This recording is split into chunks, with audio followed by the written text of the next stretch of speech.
Duftoota maatiiwwan Oroo Istuudentii barumsa keenya histirii kutaa 9ffaa yuunitii 8 paartii 6ffaarra waliin geenyee jirra jechuudha. Viidiyoo daawwachuun dura laayik sheer gochuudhaan shariikota keessan biraan ga'a. Paartii 6ffaan 80.3 zamana matsaafinti or era of the warlord jedhamuudhaan beekaman zamana matsaafinti yookaan era of warlord kana waliin laallaa jechuudha. Zamana matsaafinti jechuun akkuma maqaan isaa kunuu Guide isin godhutti maali zabana hiraar jechuudha. Yeroo maali mootummoonni hundi maali central governmentiin hin jirre jechuudha. Yeroo feudal lordiin itti cimee maali yeroo conflict jechuudha. Yeroo waraanaa jechuudha. Frequent warii yeroo jechuudha. Yeroo maali central governmentiin political instability jechuudha. Yeroo jeequmsaa jechuudha. Kanaaf ammoo keessa gayyaanee bal'inaan waliin laallaa zeeraaf warlord yookaan zamana matsaafinti jechuun tokkumaa jechuudha. So, from 1767 to 1769, there was a power struggle in Gondar between group of Wallo and it is a Kwara political function. Bara 1767 hanga bara 1769 yeroon kun power struggle yeroo maali qabsoon garaango power struggle central government ida yookaan title ras jaamu fudhatanii qabsootti taasisaa jiran. Title ras jaamu kun yeroo zamana matsaafinti title akka amma yeroo amma kingiin fayyadamuu kana jechuudha. Gondar between group of Wallo and Kwara political faction warra Wallootii fi maali warra Kwara kana jechuudha jidduutti maali political faction yookaan maali jeequmsi siyaasaa jechuudha. Walloo zammaali represented by the Wabi warri Walloo kun eenyuun bakka bu'aa Wabiidhaan bakka buuti jechuudha. Wabiin the wife of the man Iyyasu second and the mother of the man young of the monarchy Iwaasi jechuudha. Wabiin intaltitu wabii maali the wife of the maali Iyyaasuudha. Haadha mana maali Iyyaasuu lammaffaati and the mother of the maali Iwaasi jechuudha. The deeds of the Iwaas kanaatu maali muucaa Iwaas jemmu kan ajjechaan isaa maali it is marked the beginning of the maali zamana matsaafintii kana maali akka eegalamu taasifamte jechuudha. Central governmentiin Iwaas kana ture hanga zamana matsaafintii kana jechuudha. Mootummaa caan Iwaas maali akka poopeetitee aangoo dhabee eega inni deebi'uudha maali biyyi guutuun paarasraa giliseenте jechuudha. Original lordiin hundi cimee mucaa akkuma puupeetii taa dure jechuudha. Waggoota muraasan kataka durumaanuu gaafumaan goora yeroo. Kanaafuu wabiin maali it is who Wallo was maali represented by wabiidha. Wabiin tun maali miciyyoo wabii jaamtota maali Iyyaasuu lammaffaa kanaatu maali ilma Bakafaati. Ilma Bakafaati Iyyaasuun kun eessarraa fuudhee Walloorraa fuudhee. Walloon tun duraa wanta wabii tana maali Iyyaasuun kun maali ilmi Bakafaa kun isii tana maali Walloorraa fuudhee jechuudha. Kanaafuu maali political poweriin amma maali gara maali wabiiti maali Walloorraa. Ammaas akkasumas deebiteen wife of Iyyasu second and the mother of the young monarchy Iwaas 1755 Walloorraa jedhamtutu maali wabiidhaa taate. Kwara in other hand was the man represented by maali her mother Ileew Iteggi Mintiwaabii jechuudha. Kwaraan kan immoo political power central political power kana keessatti isaan conflictii walitti seenaniin Kwaraan Iteggi Mintiwaabtuun maali akkoo mucaati jechuudha. Akkoo mucaa Iwaas yaamuu kana jechuudha. Akkoo isaati jechuudha Mintiwaabtuun haadha mana Bakafaati jechuudha. Akkoo Mintiwaabtuun maali akkoo Iwaasii jechuudha. Karaa kanaan maali isiin Mintiwaabtuun Iteggi Mintiwaabtuun Kwaraarraa isiin political power kana maali maanuuvar akka yookaan maali akka warri Kwaraa kun political power kana naanneessuu barbaadi. Isiin political power kana keessatti isaan akka gahee guddaa taphatan barbaaddi. Iteggi Mintiwaab garuu immoo maali Walloo yookaan maali Walloon soddaa maaliiti Mintiwaab wanta wabii waan taateef wabiin Walloorraa waan dhufteef ammoo warri Walloo kun maali political power kana keessa gahee nu taphachuu qaba. Abbaan wabiin maali abbaan manasii maali Iyyaasuu lammaffaa kana jechuudha. Kanaafuu maali aangoo tana keessa harka nuti inni qabnaa political ana isa gahee taphannaa jenii yeroo isaan Walloo indi maali itti sinamnaas Kwara political function yeroo itti uumamee yeroo tana jechuudha. So kanaaf akkas jennee jechuudha. Waa'ee Gondaraan periodiin asitti kitaabni raafiluma tuqaa fuulduratti kitaaba kutaa 11ffaa keessatti sirri dippilii qaraatanii Kwara on the other hand demand was represented by her mother Ileew Iteggi Mintiwaabtuun maali Kwaraarraa dhufte jechuudha. Wabiin ammoo Walloorraa dhufte. As a result yommuu mootummaan Iwaas hunduu Iwaas maali Iteggi Mintiwaab akkoo Iwaas kana mootichaati inti maali wabiin ammoo itti sinoonaas maali haadha mana ummaa Iwaas jechuudha. Wabiin maali haadha isaati haadha isaati yommuu Iteggi Mintiwaab ammoo maali akkoo isaati jechuudha. Kanarraa kan maali isiin Iteggi Mintiwaab maali waan Kwaraarraa dhufteef wabii Walloorraa waan dhufteef gizaanii fi maali mucaan Iwaas jaamu hunduu ichi keessatti politikaalonni maali warri Kwaraatiif warri Walloo waliin bu'uu danda'an jechuudha masaraa keessatti. woman who then controlled the state power in the name of a mal grandson EOS man he said man he take him into up who then controlled the state power in the name of a mali grandson of EOS man aka al mucha ha ko isinjo EOS kana kharanan of the choosing he take him into up this river list took place والدرقمي يقام بار سراقلين أنقو فتاس مخور ريفرلين كنتوك بليس فاللوين the deeds of راس بتودت والدليل of the مالي راس بتودت راس بتودت والدليل إن كده تربة مالي جاتامي تربة يجور this riverling كنتوك بليس إن إدون إن فاللوين the deeds of دوين يلو دوفودان راس بتودت والدليل إن 1767 يجور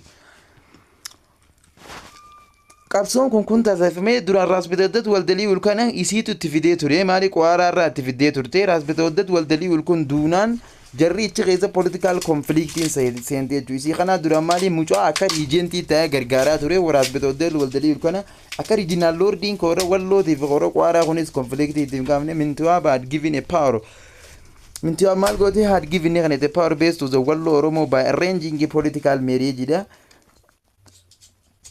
itegi mintimatun dubartoota political influence keessatti maali it is known as maali middle of the Ethiopian wanta medieval period of the Ethiopia keessatti dubartoota gahee guddaa taphataa turan keessaa mintiwaabi modern Ethiopia keessatti immoo fuulduranni ilaaltanii yoo rabbi jee mintiwaabtu namuu maali nama it is a medieval period of Ethiopia keessatti sirriitti maali political gaggeessaa ture dubartoota keessaa had given a power based wall political marriage gaggeessuudhaan walloo marriage by arranging a political marriage between the Herson Iyyasu ilma isii Iyyaasuu lammaffaa jedhamu inde wabii haadha manaa Iyyaasuuti wabiin kana gidduutti maali walloo irraa taasise from the walloo Oromoo family in addition dabalataa maali she intended to secure isi wannummaan wabii fuusifteefu mucaa kana maali amiizoo jira maali amiizoo jeniiti maali warra wallooti cimaadha ture kwaan maali warra Oromooti maali Oromoodha yejjii Oromoodha maali cimaadha ture intala sana soddummaa political marriage irraa gaggeessiteetiif aangoo mucaa si Iyyaasuu lammaffaa kana maali cimsuu barbaadde durumaanu feudal lordiin adda addaa biyya hundarraa yeroon tun maali zamana matsaafinti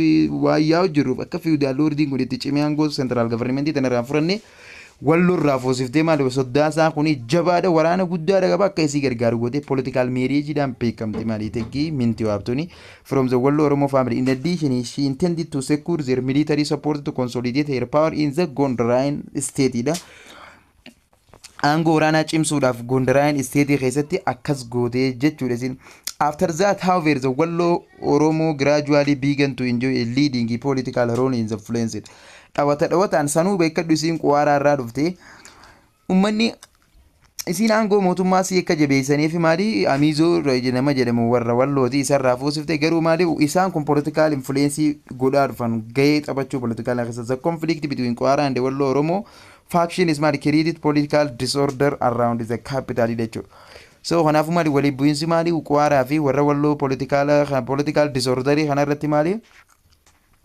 capital of Gondari keessatti gaheechu this in danger it mintiwaa power dha kumari danger balada tete mali ango mintiwaa because political maneuver mintiwaa gaggeessitu kana keessatti she was thus mali forced to look for the man any strong personality who could help for a control the situation dirqama mali si dirqamati barmal barbadun she was so forced to look lalun strong personality nama jabaangu mali waraana jabaa qabu regional lordi bakka jira beekadu qawaaraa ni jira wallorra ni jira Oromoo ni jira bakka akka naannoo Amaaraa amma naannoo Itoophiyaa naannoo sagal qabdimi isaan kun hundinuu regional lordi jechuu yeroo sanitti isaan kana hundarra dirqamatti ta'e barbaadu mali regional lordi khamali control godhu kudu help mali or control situation haala jeequmsa magaalaa keessatti taa'ame hora wallootii fi qawaaraa jidduu taasifama kana tasgabbeessuudhaaf dirqama mali nama gargaaru barbaaduun itti ta'e jechuudha mali the most powerful candidate in 1768 was Ras Mikael Seul of Tigray irraa fi regional lordi adda ta'e jabaa 1768 irratti Ras Mikael Seul ka jedhamu kana mali Tigray irraa gooteetuma itti fidde jechuudha kunis mali jabaad kun amma gizaa marsa he had big mali army are modern fire army due to his mad access to foreign trade through the Red Sea amma hora isin nama addaati bakka itegi minti habtoon Ras Mikael Seul of Tigray kun beekadu regional lordi warra wallooti fi qawaaraa magaalaa keessatti harka wali buu qofaatu hafe wal jeequmsoomanii jiran jechuun poolitikaala irratti. Kanaaf Raas Mikaa'el Seewul kana Tigraay irraa dheeteefite. Kun maal qabaa? Yaad maal? Biig armii humna waraana guddaa fi morma moderni faayir armiidha qaba. Duutuu is access to origin trade ziruu the red sea. Karaa ulaa galaanaa red sea kanaan meeshaa waraanaa fooriijinii irraa meeshaa moderniiti waan galfachuuf humna jaba qabatteeti. Ichirraa fidde kun humna jaba qaba. Raas Mikaa'el Seewul kun. Mikaa'el Seewul was mal invited to Gondar by Mintiwaab and the son restored peace and the order in the city dha. Raas Mikaa'el Seewul kun akkuma Tigraay irraa dhufee gizaa maalii invited eenyuun affeerame Mintiwaab tanaan affeerame dubartii intalti nama addaati Mintiwaabi. Son mal restored peace nageenya duraanichitti ma disorder politically ke restored peace nageenya ni deebisee order in the city tasgabbeeyse magaalaa jechuudha. Ni maali regional lord kanan dhorkee jechuudha. He was mal awarded a highest mal title of Raspita Waddad title kana isaaf kan nite jechuudha. Title Raspita Waddad jaamu kan harkatee dhimma masaraa Gondar galee jire jechuudha. Ammoo eenyu asirratti mootummaan governmentiin ammoo beekadhu mucaa EOS jaamu kana akkoo isin jiru kana jechuudha. When King was mal ordered was kana lalama. When King was ordered him to go back to Tigray. When Yomu King mal was mal ordered him to go back to Tigray. Mikael felt strong and refused to obey the king's order. Yomu King ogaiko King wanti kon yeroo sana when King was mal ordered him to go back to Tigray. Mootum mucaa maali finni maali hara warra haadha isaa kana deeggaree jechuudha. Karaa warra eeysuma isaa karaa warra walloo kana deeggaree jechuudha. Mucaan EOS King EOS maali karaa warra maali EOS kana waan deeggaruuf warra Quwaaraatii fi warra Tigraay fi Jinnii kanan fedhu regional lordiin inni support godhus warra eeysumman isaa warra haadha isaa kana jechuudha. Kanarraa kan kee maali isiin Tigraay irraa gizaa Raas Mikaa'el Seewul kana itti fiddee inni nageenya buusullee mucaan maali isa Kara Tigray deebisuudha barbaade. EOS ordered him to go back to Tigray akka deebi'uu barbaade. Mikaa'el felt strong and refused to obey the king's order. Raas Mikaa'el Seewul kun maali waan mucaan jeen kana hidide and refused jalaa dide obey ajajamuu fi king fosodati. He assassinated maali king EOS 1769. Isiin mucaa gargaariidhaaf fidde political conflict warra wallootii fi Qawaaraa kana tasgabbeessee fidde. Garuu maali mucaan gizaa isa gara wantaa deebisuu barbaadu. Rijaan taayitilii Raas jaamu fudhatee waan jiruufuu deebi'uu maan barbaanne gara Tigraayitti. Kanaafuu maali mucaan ijjeese jechuudha bara 1769. This event is marked the beginning of the new era in which the powerful regional warlord is undermined the monarch's power jechuudha. Eventiin kun yookaan maali which event is that is marked the beginning of the zabana matsaaf intiyoo isiniin jemaali the deeds of the king of the EOS jedhaniin 1769 akka isaati jechuudha. Duutii yookaan maali King EOS bara 1769 kun maali akka jalqabu taasise zamana matsaafintiin jechuudha. Regional warlordin undermines the monarch's power. Akka maali power struggling akka ka'u taasise regional lordi hundeedditu biyyi guutuu wali buutee maali regional lordi keessa galte jechuudha. Shoo sharka addaa political disorder jechuudha. Political maali disorder fi political instability where maali regional lord is maali a powerful entity that central government is maali puppet yeroo tite jechuudha.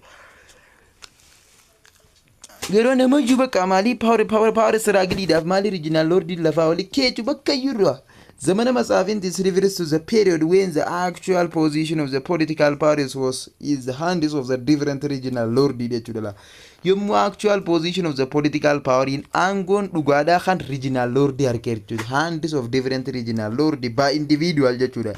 Regional lord namu bakkuma bulchurraa waraana cimsachuu eegale mootummaa central government takka ajajumaa hin danda'u jechuudha. Period from Mal Kuroturba Jatam Sagali when Raas Mikaa'el Seewul Ismail assassinated King EOS to 1855.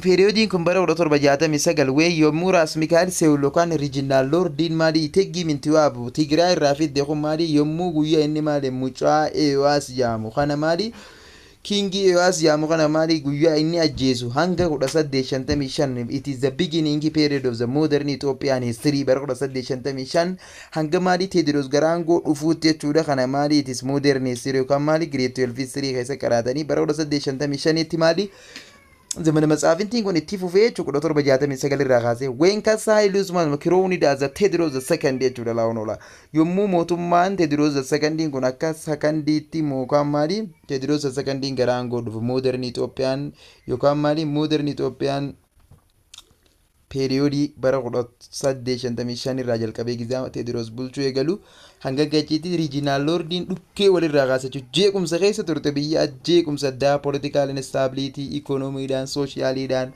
waa hundaanuu maali jeequmsa keessa turte jechuun wannummaan takka biyya tana keessa naggannillee hin danda'amu. Ras Mikaa'el maaliitis kingi meekaris maa during the period took a strong major against the nobility jechuudha. Ras Mikaa'el maal godhe? Ras Mikaa'el maali kingi meekaris maa during the period maali took a strong major fudhachuu eegale against the nobility ittisu a collegion of lord of the Gojam Amara collegion of the lordi lordota maali collegion kamal Gojam irra Amara irra Lasta irra Gojamis koba lordi bira Amara naannoo Amara Lasta and Wallo defeated him as the bottle of the maali sarba kusa in 1770 takka irratti maali Ras Mikaa'el isin Tigraay irraa fidde kun duraan maali political disorder kanaan save godha yookaan central government cimaa ta'een hundeessa jee Gondari mucaa ajjeesee kee jarri garuu collegion himuudhaan Gojamii fi Amara fi Lasta fi Wallaa irraa dhufuun defeated as the bottle of the maali sarba dirree waraana sarbaa kusaa jedhamtu tanatti 1770 takka maali sumaa defeated godhan inni duraan mucaa Eewaas ajjeeseetiin maali taayitilii raas jaamurka deemree mucaan Tigraayittiin si deebisa Tigraayittiin deebisa jee tiraay goonaan atteembitii taasifnaan ni jeese jechuudha. Sambooda maali Gojam Walloo fi Laasaa irraatti tokko maanii the bottle of sarbaa kusaa irratti inni 1770 takka maali defeated ta'e and they forced him to go back to his power base in Tigray jechuudha. Dirqamee garam deebuu danda'e gara Tigray deebi'ee ichitti bulchuu danda'e jechuudha. So kanaaf amma maal ta'e nichi booda maali in Tigray he ruled over the maali Tigray for the next 9 maali back to humnaan dirqamee forced him to go to back in his power base in Tigray bakka dhufaan duraan irraa dhufe deebisee jechuudha. Original lordi wali finiinee keessatti maali dirqama akka maali inni duraan anaatu taayitilii raas jaamu kan central government naa hundeesse jee mucaa ajjeesee dirqamaan garuu original lordiin walitti giruupiidhaan ta'ellaa hora Gojam original lordi Gojam Amara Laasaaf Walloo as a bottle of sarbaa kusaa irratti defeated godhee duruu torbatamte akka isa dirqamsiisee gara maali bakka duraan base power isaa deebisee he ruled over the maali Tigray for the next 9 years until his death in 1780 waggoota seelan itti aanan maali inni ichi deebi'ee Tigraay gaggeessaa ture akka regional lord ta'e bara 1780 sambooda ni du'e 1780 after the defeat of the Mikael Seul chaos and disorder is continued until he coming to the power of the Mali Ali Guangul yookaan maali Ali Faras from the Yejju Oromoo family jechuudha. Akkasii ruled over the Mali Tigray for next 9 years waggoota seelan itti aananiif gaggeessaa ture bakka duraan irraa dhufe deebi'ee after defeat Mikael Seul chaos and disorder is continued. Amma jedhi Mikaa'el Silaa duraan central governmentiin dayee tiraay atteembit godhee garuu maali regional lordi walitti dheemire ifiifi central governmentii hundeessuu hin dandeenye maaliif namni aangoo tana irratti bakka waliin quudhu waan ta'eef regional lordi wajjitee dhee isa the bottle of the sarbaa kusaa irra defeat godhe kunis political disorderii kana deebisuu hin dandeenye central governmentii hundeessuu hin dandeenye jechuudha. Kanaafuu disorderiin kun itti fufa jeequmsi kun hanga maali coming to the power of Ali Guangul hanga Ali Guangul kun maali Ali Faras namni jaamu kun gara aangoo dhufee firoomsa Yejju Oromoo family irraa gosa Oromoo family irraa inni Yejju godhu jaamtu tanarraa gara aangoo dhufee jechuudha. Ali founded a new ruling dynasty known as Yejju dynasty or the maali warashee im 1780 mija Ali Farasi yookaan Ali Yejju Oromoo karraa dhufe kun maali ni hundeesse maali dynasty known as Yejju dynasty jedhama yookaan maali warashee qajeelama 1780 mija hundeessee Oromoo irraa dhufe under the region of his successor maali amma adii kana jalatti maali under the region of his successor maali there was maali relatively stability da relatively stability but garuu several regional lords maali evolved jechuudha maali xiqqisho tasgabbiina relatively ilaali isa raafili stability xiqqishanii fide jechuun maali eenyu Ali Guangul wanti kun maali Ali Guangul yookaan Ali Faras yookaan Yejju dynasty mootummaa Yejju yookaan warashee keenya kana warra Oromoo jaamu kun dhufee jechuudha. Ende maali evolved maali kanuma akkasii maali relatively stability xiqqisho tasgabbii yookaan maali political stability xiqqisho magaalaa hanga seenterii magaalaa sanirra political stability ni deebisee xiqqisho maali garuu maali maali regional lord maali evolved several regional lords evolved jeequmsi ittuma fufe the main political region is that is maali zamana masaafinti lords ruled were Tigray Simeen ende maali the main political region is maali the main political region dhaan jedhamu zamana masaafinti beekamtu lord ruled were maali Tigray hora Tigray irraa dhufe Simeen Debre Begamidar Lasta Yejju Walloo Gojam and Shawaa jechuudha. This era is commonly known as maali the Ethiopian history as the mana masaafinti jedhama 1769 qabadhaatu barriiwwan akkanaa kun maali barrii yiriin akkanaa kun barbaachisaa important waan ta'eef it is order of event isin eeguu keessatti importantidha. Kanaafuu 1798 zamana matsaafintii jedhama jechuudha. Yeroo original lordiin kun maali political instability taasisa jechuudha. Alii go'aangol kun garuu maali jechuudha kun maali relative stability fidee jira. Raafilee jechuudha tasgabbii general tasgabbii waan maali isa real maali stability osoo san taane maali xiqqisho tasgabbaa'inoo ma jira. The different regional maali based northern Ethiopia warlords of the man matsaafintis fought maali against each other of various maali objective. Regional lordiin objective adda addaatiif maaliif against wal godhe utility masaaniitiif jechuudha. Regional lordiin hundinuu maali against wal godhe bakka jitti maali walii bu'a jechuudha. Each by one by one tokko tokkoon ifumaaf maali walii bu'an jechuudha. They wanted to expand their territory at the expense of their neighbor because of large territory. Objectivii various gargaraatiif walii bu'an isaan san keessaa muraasni sadeen maali akka main kaasuu dandeenya maali sababni isaa walii bu'aniif tokko maali expand their territory isaanii babal'achiifadhuudha. As expense of their neighbor because maali large territory umuudhaaf daangaa bal'ifatanii maali aangoo territory bal'ifachuuf jecha maali walii bu'an miinsi enermaa suuman inde material resource dha maali humna namaatii fi meeshaalee qabeenya maali guddaa argachuudhaaf they wanted to have the title respect to become guardian of the weak Gondar ranking and maali chi their court especially numa isa wanted to malar title ras jaamu waan argachuu barbaadan become guardian akka guardian kabajamaa yookaan a weak Gondar ranking Gondaraan kingii kana maali ta'uudha barbaadan and their maal court masaraa qabachuudha barbaadan kana ta'uudha barbaadan they wanted to collect walitti godhan maali as much tributary as possible in the name of this maali weak kingii dha maali tributary walii qaban maqaa kan new weak kingii mootummaa weak kingii jaama weak kingii puppeti ta'e jira jechuudha mootummaan tanaafuu central government. Religion conflict worsened the regional power conflict of the zamana matsaafintii jechuudha. Religion conflict is man worsened ni hammeesse jechuudha. Daran namaa maali the regional power conflict in akka zamana matsaafintii kana ni hammeesse daran ammaas maali. There was an intensive doctrinal controversy within the Orthodox Church during the period dha. Yeroo tan ammaas maali wanni daran hammeesse namaa zamana matsaafintii tana religion conflict jira maali Orthodox Church fi maali Catholic Church tu maali Awurooppaanota irraa dhufee maali biyya tana keessa babal'ifna irratti maali support is in khan ni mali darana mesi derma conflict tana religious conflict is worse in the regional power conflict of zamana matsaafintii jechuudha. Zamana matsaafintii kana darana mesi jechuudha. So kanaaf zamali there was mal intense mal doctrinal controversy within the Orthodox Church during the period jechuudha. Orthodox Church kana jira jechuudha controversial you can doctrinal church kana jechuudha. This weakens the position of both the Ethiopia and the state and the church there. Religion conflicting command needed is both the state is the position of the Mali state and the Mali Ethiopia and the state and the Mali church needed the Orthodox churches Mali could not enforce unity among the Christian mass because it was deeply divided into different functions with itself. Orthodox church Mali save God undendenya Mali humnan wanta kana Mali urkun dandeenye jeequmsa kana deeply divided into different functions with itself. Matuma saatiif maali gadi fageenya bakka adda addaa qoodamee hirame divided ta'an isaanii self wal dhabanii wal dhabdeedhaan adda facaan. The division is took maali regional character dha. Hiramni kun maali character regional maali lordii sanii irraa kan keechu. The internal religious division gave an ideological dimension to the power conflict. Division kun dimension power conflict dimension of the ideological power conflict further intensified the power struggle of the man matsaafintii. Caala ni cimee power struggle of the man matsaafintii. So the endless war of the man matsaafintii maali the endless war of the man matsaafintii maali the endless warring kan the man matsaafintii kan affect the social and economic life of the man peace and tari jechuudha. The man matsaafintii kun maali the endless war of the man matsaafintii kun tanaafu maali the endless war of the man matsaafintii affected social and economic and the life of the peace and tari jechuudha. Waraanni dhuman qabne kan zamana matsaafintii kun maal sirriitti affect ni miidhe jechuudha. Social economic life of the man peace and tari siyaasa hawaasummaa fi dinagdee fi maali haala qotee bulaa kana guutuu sirriitti affect godhe jechuudha. The peasant suffered from the frequent war. qotee bultoonni maalii waraana deddeebi'aa frequent waarii regional lordii adda addaa jidduutti maalii sababoota adda addaatiif various objectiveidhaaf ka'u kanaa jecha maalii ni dararame qotee bultootaan nagaan gaalli dalagatee bubbee karaatti galuu dhabe jechuudha. The peasants were forced to feed the peasants were forced humnaan to feed ni fidanii midhaan wanta maal enormous armies of the local and the regional lordii humnaan midhaan maalii guddaa maalii geessa regional lordii loltootaaf jechuudha.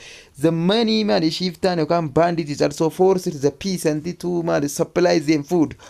Peasantii yookaan maalii baanditiin hundi gaara seenee namni maalii jechuudha maalii warra loltoo warri baanditii giruupii mataasaa uume kuni maalii regional lordii migaa biyyi central governmentiin qabdu to'annaa nama tokko jala jirtu. Baanditiin hundi maalii qotee bultoota dirqisiisee akka supply them food midhaan akka dhiyeessuuf taasisa bakka jirutti jechuudha. As a result the peasants suffered the condition of the mana matsaafintii jechuudha. Therefore kanaaf the various dependent discouraged peasants from working hard and producing surplus production. Haala kanarraa kan kee maalii peasantiin dipendentii ta'e maalii dependent is discouraged hirkataa ta'uun dirqamanii jajjabeeffame akka inni dadhabu dirqama taasifame jechuudha. From working hard haalli dalagaa ulfaataa garuu producing surplus production in oomisha akkuma jirutti maalii wantoota garaagaraa baasa. Moreover the farmland is maalii of the peasant is often become battlefield jechuudha. Dirree waraanaa the moreover irra caalatti maal farmland dirreen qotee bultoonni yookaan maaliiti the place of the maal agriculture is served as a peasant or maal is a bottle of the field tajaajiltu jechuudha. Akka dirree waraanaa fayyadaman jechuudha. Lafa qonnaa hunda takka lola jiranii mi'oomata dirree waraanaa godhanii fayyadaman jechuudha. Maalii bakka silaa qotee bultoonni sirri fayyadamanii oomisha irraa galchan hunda their village were burned down. Manneen hunda duraa gubanii maaliiti bakka peasantiin iddoo irraa iddoo osoo socho'u jeequmsa adda addaati maalii condition taaneen sirri dararame jechuudha. Therefore kanaaf agriculture which is maal formed maal a backbone of the peasant economy ni taate jechuudha. Agriculture sanuu beekadu kadhu akka backbone of the peasant economy dinagdee peasantii yookaan economy qotee bultootaa keessatti akka backbone tajaajilu was dispersed in the period of the mana matsaafintii kana keessa maalii dispersed yookaan destroyed taate jechuudha. So kanaaf the continuous war of the mana matsaafintii is also mal affected the development of the trade. Waraanni itti fufaa yookaan zamana matsaafintii yookaan maalii frequentii qate kun maalii affect godhe maalii the development of trade daldalallee maalii kan peasantii yookaan maalii merchantiin akka wal keessa deemee naggaduu hin dandeenye illee taasise jechuudha. Qotee bultoonni akka midhaan oomishanii hin galchine taasise naggaadeen akka wal keessa deemanii naggadan hin nagganne taasise. Kanaafuu continuous war of the mana matsaafintii is affected development of trade daldalallee sirriitti affect godhe agriculture sirriitti affect godhe merchantis could not travel peacefully qotee naggaadeen maalii merchantiin nagaan bobba'anii hin galan long distance trade route duutuu maalii endless war and robbery sababa maalirraa kan mali indiles waraanni waan dhuma hin qabneef waraana mana matsaafintii kan dhuma hin qabneef maali roobar saamtonni waan karaa ciisuuf jechuudha. Central governmentii waraanaan maali roobarii yookaan maali shiftoota yookaan baanditii nama waasaa muka to'atu waan hin jirre maali roobarii kanarraa kan kee maali longi distance trading hin danda'amu yookaan maali challenge taatu ture jechuudha. Moreover they were forced to pay heavy tax at a different warlord gate or taxation jechuudha. Yeroo maali regional lord yookaan maali province tokkorraa tokko sochoo maali regional lord adda addaatiif maali heavy tax waan kafalu. As a result, the long distance trade ended is known as mal. The trade is mal. It is mostly challenging. The most important trade item during the mana matsaafintis were natural product. You can such as kana kamali. The most important trade item during the mana matsaafinti were natural product. During oomisha mali uumama product uumama such as kana ka ivory mali albuuda ivory gold divisivate kana ture. Isaan kun mali sirri challenge taatu jechuudha. Enslaved people formed an important element of the trading item. Enslaved people formed an important element of the trading item. And mali important mali enslaved people formed an important element of trading item. As a result, feudal wars were captive man increased the supply of the man. Enslaved people who were high demand in Arabia. Slaves qabaniiti maali karaa maali Arabiyaan yookaan maali in high demand in Arabiyaa kanatti maali gurguraa turan by the maali large maali the continuous war on the maali So kana by and the Mali large and the Mali continuous war of the Manama Safin is undermined in the sense of the Mali nationalism. It was a period of weak national feeling and the national power. So kana the by the Manama Safin can endless war of the Manama Safin Kumal Gode period euro weak national feeling euro milli Yalabiyati that about and the Mali national power in central government you can Mali. It is central government you can national power in it weak to euro Mali. It is different Mali. Instability yookaan jeequmsa adda addaati jechuudha mana matsaafintiin.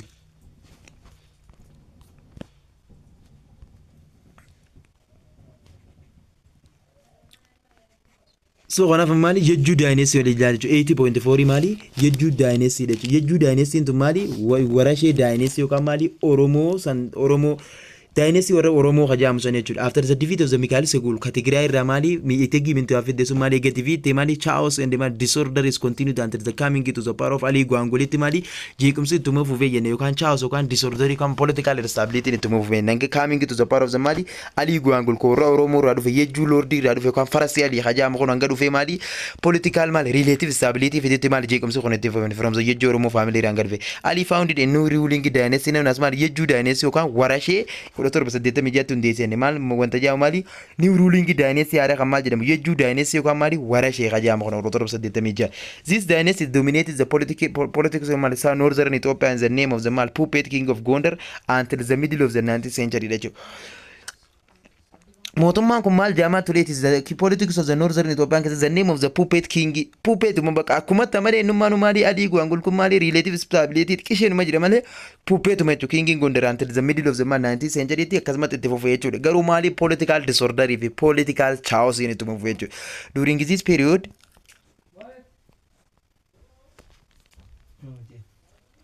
during this period of Mali Yejju Wanaranga Yejju rule Mali is the most important center of the political power is the territory of the present day of the Gojamid. Yero Yejju Yokan dynasty wara Yejju ka Warashe dynasty yokan Yejju dynasty yokan Mali Wallo Oromo Rakandu fe Mali the Ali Farasi Jam Mali century is Goli Gojam Gondar Tigray and Wallo Rechu. When compared to each other of the Yejju dynasty was the leading power during the Manamat Safintin. Yejju dynasty Oromo Hambrat in Giza compared Gon Oromo Yoka Warashe dynasty and Giza compared Gon Mali the Mana Mazavinti with the center of the Mali, Debra. Gizasana wal Madi Kamnumali with the center is Alma Debra Taburi de Ali Guangolokan, Ali Farasukan, Ali Talak, Namni Yamo was Mali considered the founder of the Yeju dynasty. Kudotor Basadeta Mija, Ali Tokofaga Mali, Ali Talak Namni Yahuma is the founder of the Mali Yeju dynasty. Kudotor Basadeta Mija. Dynasty Okawara, Yejuga with dynasty or Oromo dynasty or Varashe Jamana, Namahun Deseju. The Yeju dynasty is Serengeti it is power during the strongest ruler of the Ras Guksa. The Yeju dynasty Kumari Serengeti it is powering Sahan Chime, Yeruma the stronger ruler of Mali, Ras Guksa and Rosa de Duasa Dengaman, Rosa de Demission. Yeju dynasty wanted Yamtuma dynasty were a Yejuhan Oromo or Washane Warashe Yechu. Tanafu during the ruler Mali Ras Guksa and Mali Rosa de Duasa Denga Rosa de Demission and Hanchemechu. The two succeed Tigray Mali ruler is Mal Ras Waldas Relasi of the Inderta and it is known as the Judge Sabagadis resisted the Guksa power in the North Zilecho.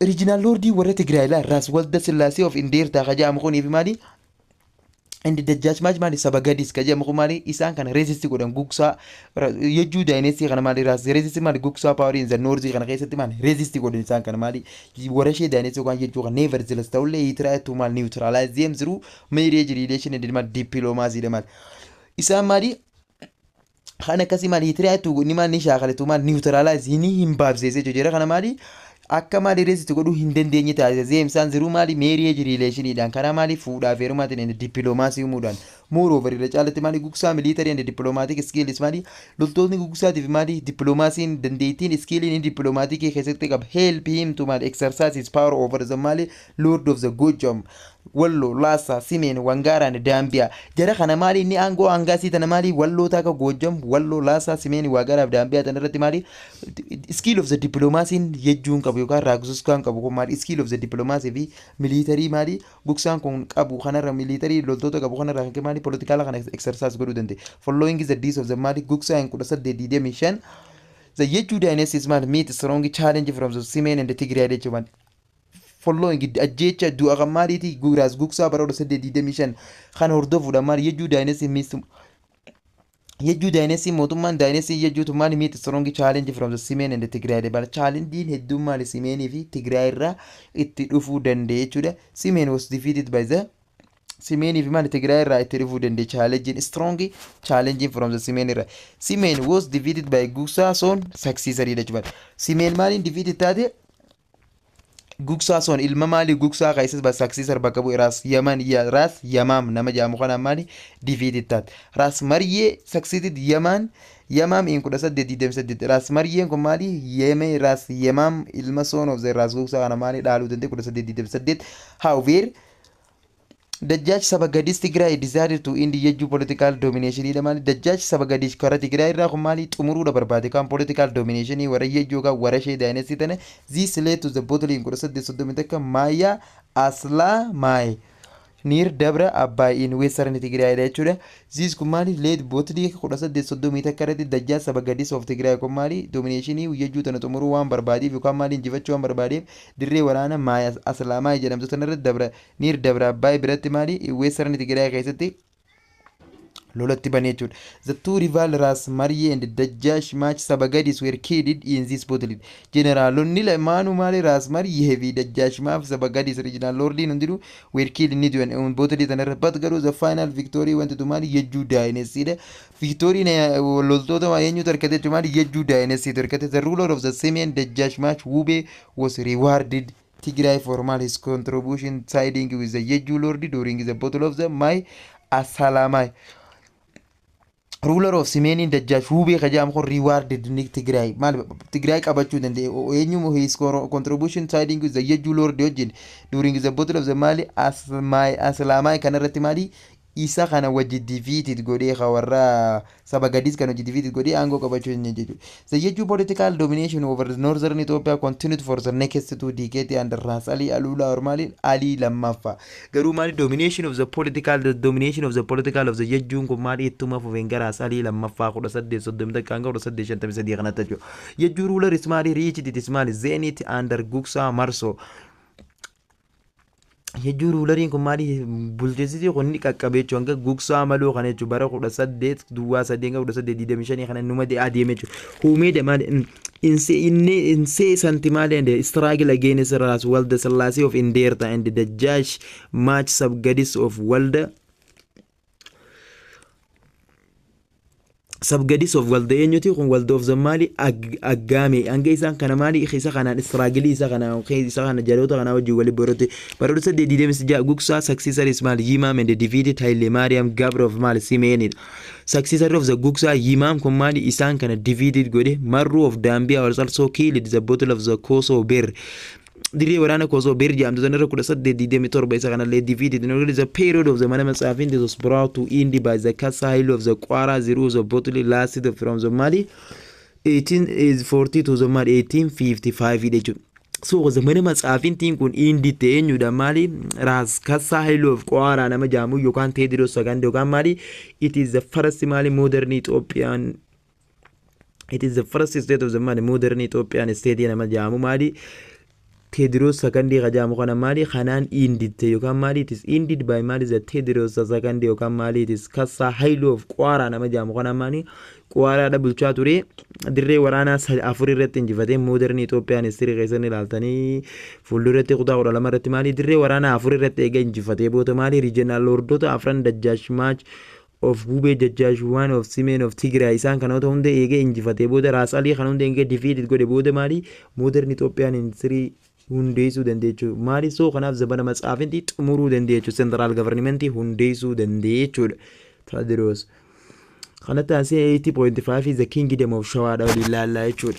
Kingdom of Shawaa maali mootummaa Shawaa gaafa regional lordii kana Shawaa maali it is known as maali central government Gondar jara fagoo waan taateef maali sirritti maali regional lordii jabaa taateef modern Ethiopian history tokkoomsuu keessatti maali the present day of the modern Ethiopian namni hundeesse maali Shawaan state tan jechuudha. It is Minilik Shawaa irraa waan dhufeefu isaatu Itoophiyaa irraa tana the bounder of the Itoophiyaa irraa tana isaa formulated godhuu dandee Shawaan wantoota regional lordii conflict of regional lordii tana jalaa fagoo waan taateef sirritti maali maskara biyyoota alaa wajjin maaliitis fooriijin riileeshinii waan gaggeessaa tufteef yookaan maali seentaraal gavarnimentii noorzen riijinaal loordiin sirriitti maali itti zamana matsaafintiin kun jeequmsi kun irra caalaa maali noorzerni paart of the country taasifama shawaan isaan kana hunda jalaa fagoo waan taateen maali political stabilitiin xiqqishoo karaa saawuzarni waan argamtuuf ichi keessanii jira jechuudha kanarraa kan kee shawaan maali strong yookaan maali the kingdom of the shawaadha waliin laalla as already indicated akkuma armaan olitti maali already indicated agarsiifame eeyyuun sirii maali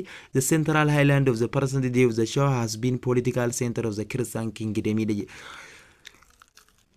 shawaan akkamitti akkaataa yuunis sirii keessa waliin laadde shawaan the political Christian kingdom of the maali the political center of the Christian Highland Kingdom tajajilti how verato mani the Christian state is shifted its capital to the Lake of Tana area as a result of the pressure from the Adal and the subsequent Oromo expansion of the 16th century khana unisri keessatti video dabrera laltani jirtani akka center of the Christian Highland Kingdom tajaajilaa turte shawaan garuu boodarra maal taate ammas maali warri Christian Highland Kingdom sababoota lameen maali pressure of Adal sultaanita amma giraanyi lola amma giraanyi Imam Ahmad ibn Ibrahim al-Ghazi irraa kan kee fi maali Oromo movement yookaan the expansion of Oromo movement irraa kan ka'e irraa maali dirqisiifamanii iddoo jijjiirrachuu danda'an iddoo dirqisiifamanii maali iddoo jijjiirratan jechuudha maali Christian Highland Kingdom gara Lake Tana areaatti as a result of the pressure from Adal and the Mali subsequent Oromo expansion of the 16th century range.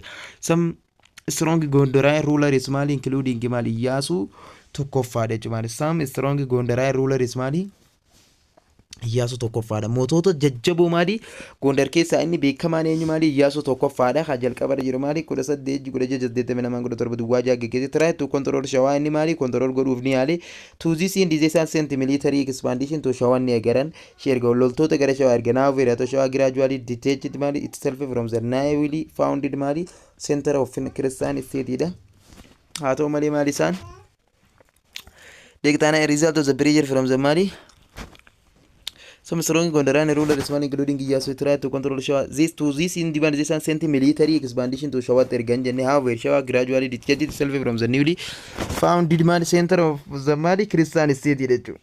Shawan Dawata Mali newly founded new days the Mali state Christian Island Kingdom had debate during this period of the isolation age isolate that age. Shawa was mad united and demanded several local chief emerged various parts of the region.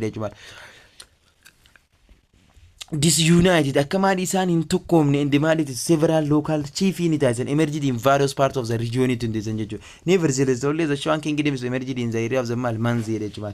Ta'ullee maali nevertheless the Shawan Kingdom is emerged in the area of the Manzi ni hundeessan area the kingdom around the end of the Mali 17th century of the early 20th century mootummaa dhuma jaarraa maaliitu 17ffaatii fi 78 the founder of this kingdom is Osman the qual chief known as Negasi da mali namni shawaa hundeesse maali Negasi Kristos nama jaamu Negasi jaam during zamana matsaafinti maali so during zamana matsaafinti by safeetly isolating themselves from the war in the northern Ethiopia waraana kanarraa fagoodha turan isaan so kanaaf successive rulers began to consolidate the Shawan kingdom ida mootummaan success wal bakka bu'aa deemee jechuudha Negasi Kristos irraa jalqabee maali regional lording conflicting hin jiru as a result the Shawan kingdom powerful state taate dhuftee to gradually the kingdom is reached this mali Kingdom is the center of the Ankober. The kingdom reached this man head day under King Mali Sahala Selassie.